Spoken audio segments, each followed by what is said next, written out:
She punched a superstar in the throat on live TV, and the referees just walked away. And here's the part nobody is talking about. Because by the end of this video, you're going to realize the punch wasn't even the most disturbing thing that happened that night. The real scandal? It happened in the front office, and it exposes something the WNBA has been desperately trying to hide for 2 years. Before we go any further, if you're new here, this channel is where we actually slow things down, check the receipts, and tell you what really happened instead of what went viral. Hit subscribe right now because when the rematch comes, and it is coming, you're going to want to be here for that breakdown. Now let's get into it. 6 minutes and 52 seconds left in the second quarter. Gainbridge Fieldhouse, Indiana. There's a loose ball. 2 players hit the floor, arms tangling, bodies scrambling, and then a closed fist drives into a throat. Caitlin Clark hits the hardwood. Alyssa Thomas pushes herself up using Clark's neck as leverage, steps directly over her body, and walks away. No whistle, no review, no flag. 3 professional referees standing on the floor, and not one of them does a single thing. And here's what makes this so explosive. Within 18 hours, the league office did something it almost never does. It overruled its own referees, retroactively, on national television, and handed down a suspension to a 13-year veteran who had never been suspended once in her entire career. 1 game, $1,000. A flagrant 2, the most severe foul classification in the rulebook, stamped on a play that 3 live officials didn't even think deserved a whistle. That's the headline. But the headline is not the story. The story is what that single moment set off. A coach who came out swinging at her press conference. A team account that posted a mocking meme at the player who'd just been hit, then quietly deleted it 30 minutes later, after the screenshot had already spread everywhere. Former MVPs taking opposite sides on whether what we all watched was even intentional. And a racial argument from 2 years ago being stitched onto a foul from this week by people who either didn't check the timeline or didn't want to. And underneath all of it, a league trying to figure out how to protect the most watched, most debated, most targeted player it has ever produced, and realizing it doesn't have a good answer. So let's actually do this right. Let's slow it down, check what was reported, and separate what actually happened from what's been manufactured online. Because this story is not going away, and the rematch is already on the calendar. The backstory you need. To understand the hit, you have to understand the night. And to understand the night, you have to back up 48 hours. 2 nights before this game, Monday, the same 2 teams played each other. Indiana won 86-77. Clark dropped 24 points, 3 rebounds, and 9 assists. But the final buzzer didn't end things cleanly. Multiple technicals were handed out, including one on Clark for clapping, her 5th of the season. There was an extended physical confrontation in the paint between Clark and a Phoenix veteran. Thomas picked up a technical. So did 3 other players. By the time Monday ended, both locker rooms already knew Wednesday was going to be a war. It was worse than anyone expected. The play in question came in the second quarter. A missed 3 from Indiana's Aaliyah Boston, a scramble for the rebound, Clark on the deck, and Thomas driving a closed fist directly into the throat area of a player already on the ground. The contact was not subtle. It was not a graze or an accident of arms crossing. The slow-motion footage that started spreading online by halftime showed Thomas's fist clearly pressing into Clark's neck. Then, Thomas used that same arm as leverage to push herself up. Then, she stepped directly over Clark's body on the way out of the pile. No call. Play on.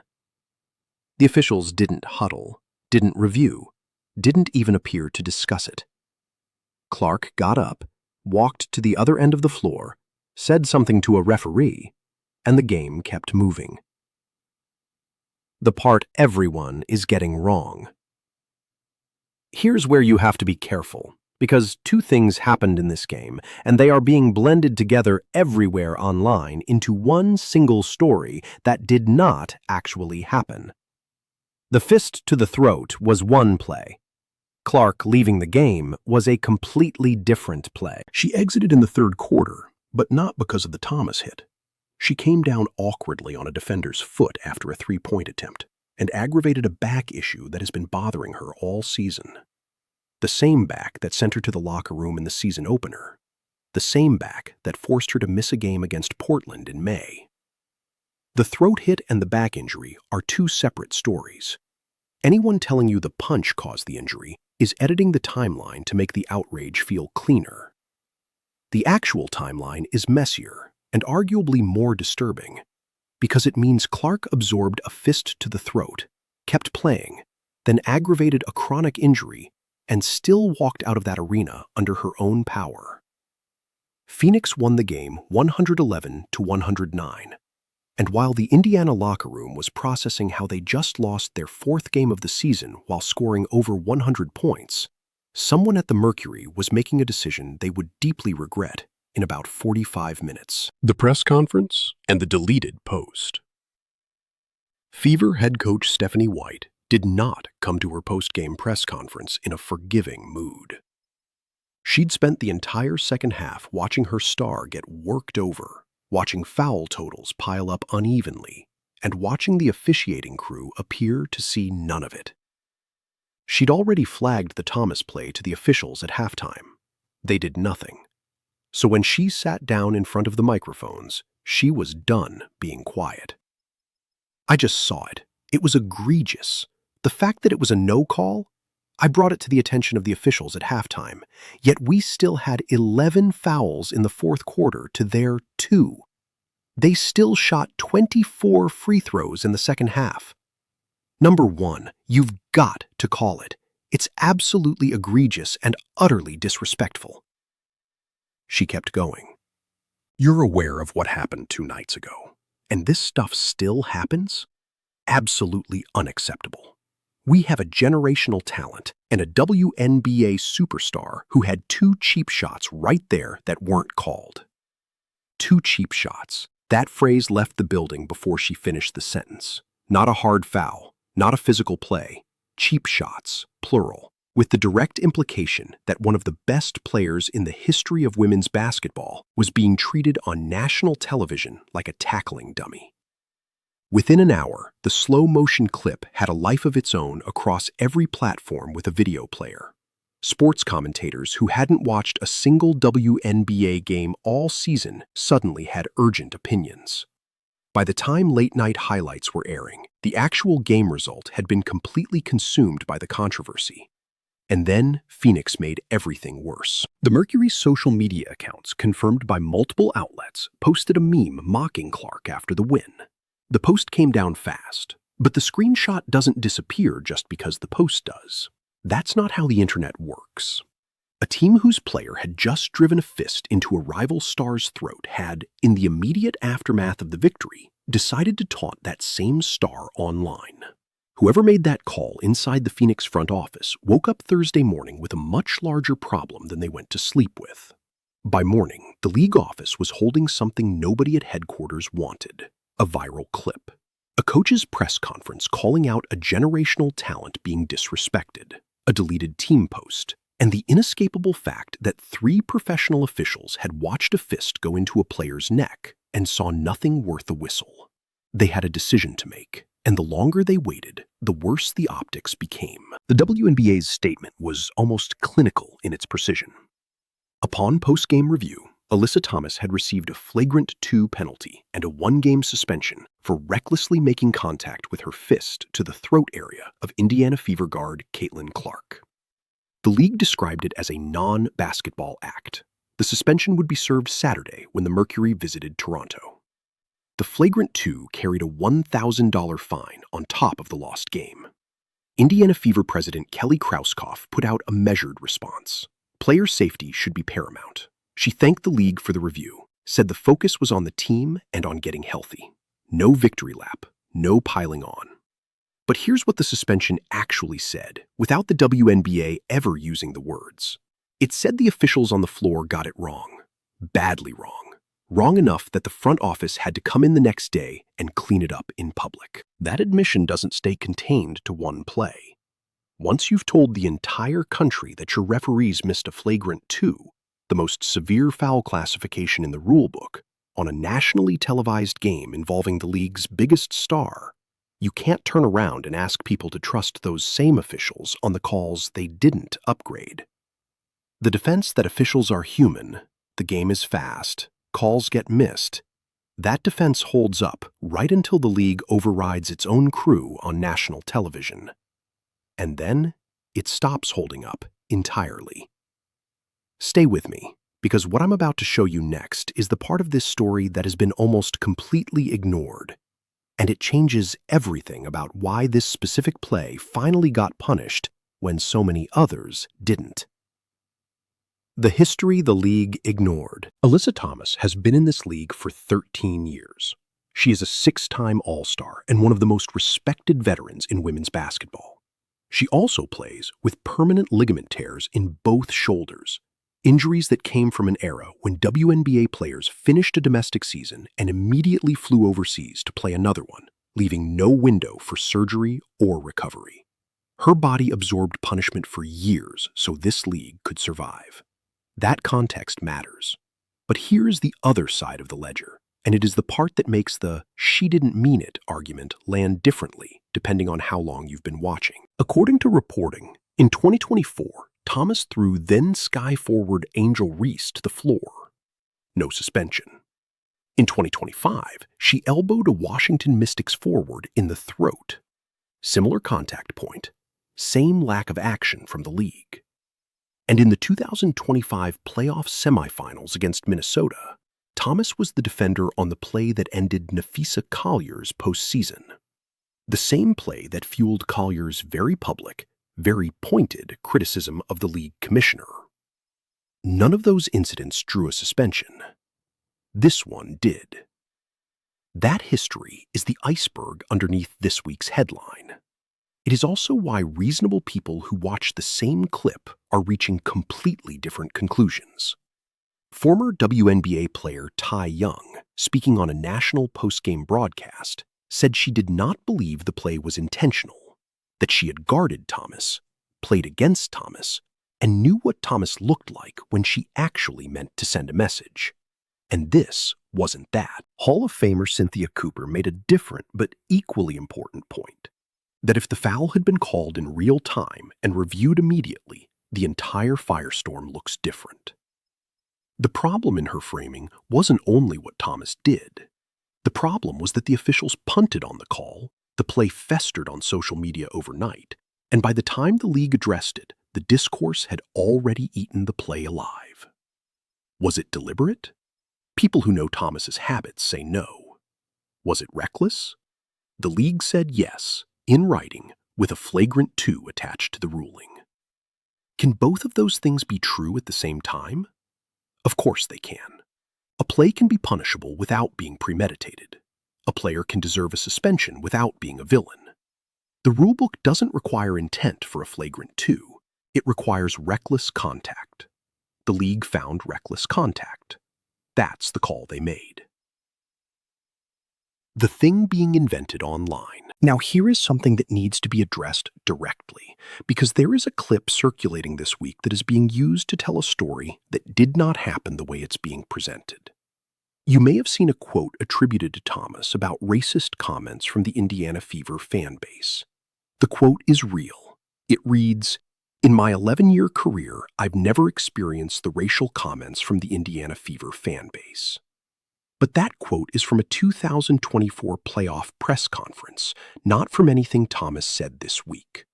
It was made during a prior series while sitting next to a teammate who had her own documented history with Clark going back to the previous season. If you've watched a video this week claiming Thomas deflected from the throat hit by playing a race card in her Wednesday night press conference, that video is attaching a 2-year-old quote to a 2026 event. That is not commentary. That is fabrication. What is true about the broader environment is harder to handle in 2 sentences, but it matters. There is a documented, reported pattern of hateful messages, racist, homophobic, misogynistic, being sent to Black and queer players in this league, particularly after games involving the Fever. The league itself issued a statement acknowledging it was investigating racism allegations from Fever fans after a 2025 game. That part isn't invented, it's real, and it's separate from what happened Wednesday night. The problem is that every Clark argument in this league has become a stand-in for whatever cultural argument the loudest voice in the room already wanted to have. And bad faith actors on both sides of this use every single flashpoint to launder whatever case they were already trying to make. A dirty play can be a dirty play. A suspension can be deserved. The discourse around it can be poisoned. All of those things can be true at the same time. The people refusing to hold more than one of them simultaneously are the ones making this harder to understand than it actually is. The real problem. Strip the personalities out of this story for a second. Forget Clark and Thomas. Forget the deleted meme and the viral clip. Forget everything that's been grafted onto this from 2 years ago. What you're left with is a league that just admitted in writing that its officials missed a flagrant 2 on its biggest star in a nationally televised game and had to correct it the next afternoon from a corporate office. That is not a Caitlin Clark problem. That is a referee problem. And it is the actual story the WNBA cannot keep ignoring. The league has been dealing with officiating frustration from coaches, players, and fans across every single roster all season.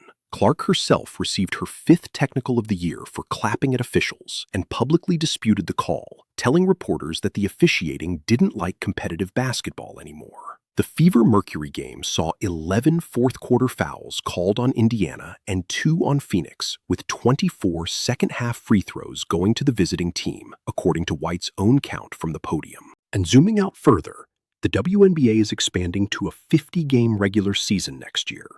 Injuries are already up across the league in the current season. More games, mathematically, means more opportunities for injuries. The most watched, most marketed player in the league has already missed time with a chronic back issue. The officials are being publicly second-guessed by the very office that employs them. The commissioner is still dealing with the aftermath of a star player's very public broadside from last fall. The league is absorbing the consequences of its own success faster than it can build infrastructure to handle them. More viewers means more scrutiny. More scrutiny means every missed call becomes a national referendum. Every quote gets clipped. Every dirty play becomes a culture war flashpoint. The WNBA was not built, structurally or organizationally, to handle this volume of attention. It's receiving it anyway. And every flashpoint, every missed call, every technical, every deleted social post exposes another seam in a league that is growing faster than its systems can keep up. That is the real story, and it will not be fixed by suspending one player for one game. What comes next, and why you need to keep watching? Here's what's already on the calendar. Thomas serves her suspension Saturday against Toronto. Clark is expected to miss at least that same Saturday game with the back injury that has now flared multiple times this season. And then, on July 9th, the Mercury visit Phoenix for the final regular season meeting between these 2 teams.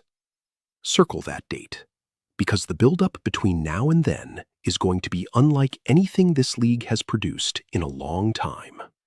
Every press conference between now and July 9th, every practice report, every comment from either locker room, all of it is going to feed into that game. The WNBA has spent years marketing itself as tougher, more physical, and more authentic than casual audiences ever gave it credit for. That has been, in real ways, good for the league. But there is a version of physical basketball, and there is a version that costs you the player who finally made the rest of the country care enough to watch. The line between those two versions is the line the league is being asked to draw in real time in front of more cameras than it has ever had pointed at it.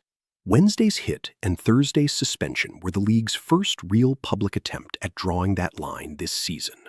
Whether they drew it in the right place depends entirely on which corner of this story you're standing in. So here's the real question, and I mean it as an actual question, not a setup for outrage. Was one game enough? Was it too much? Or was it beside the point entirely?